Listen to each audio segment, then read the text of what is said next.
for the president, and now he's the top man. Congressman, it's well, everybody says, well, Trump's going to get stopped. Somebody's going to stop him.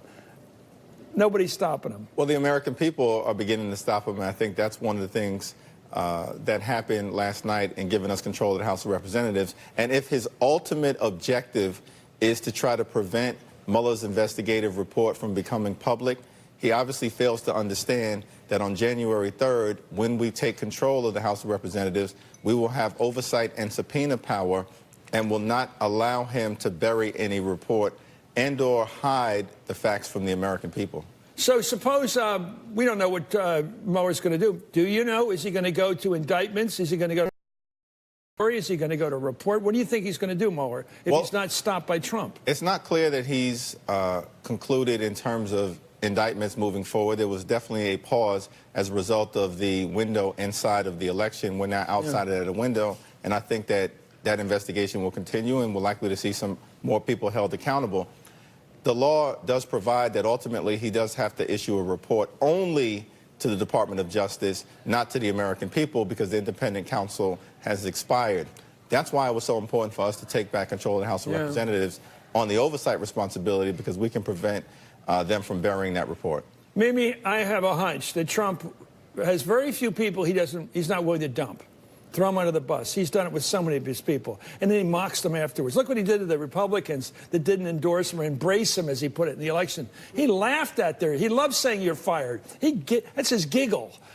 His kids are different. It's clear he cares about Ivanka and her husband, Jared.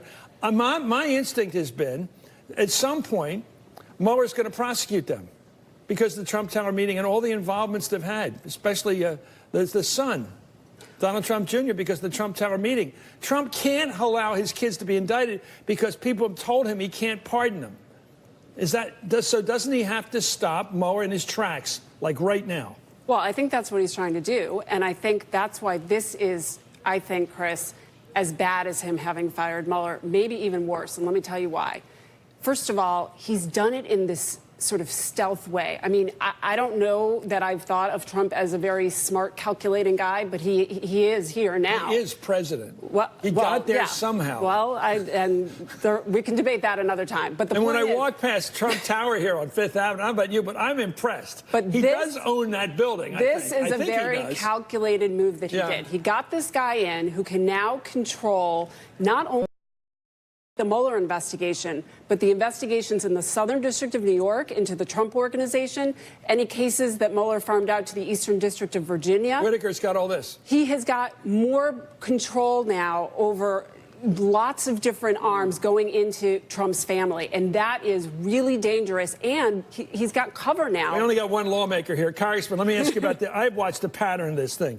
Puts in Kavanaugh. Why Kavanaugh? There's a lot of guys around like Kavanaugh. He picked the guy who said, you know, the President of the United States has extraordinary executive authority, you know, and you really can't really limit that authority.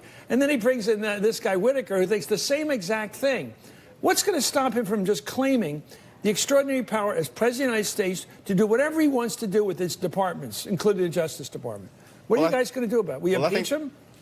Well, we're not going to go down that road right now. We have to allow the process to play itself out. But I think the good men and women of the Department of Justice and the FBI won't allow the type of shenanigans that he may try to undertake to go forward without it being exposed. And now they have an empowered House of Representatives. This is their new boss we're looking at. It is their boss, but they also know that we have a constitutional responsibility to be a check and balance on an out-of-control executive.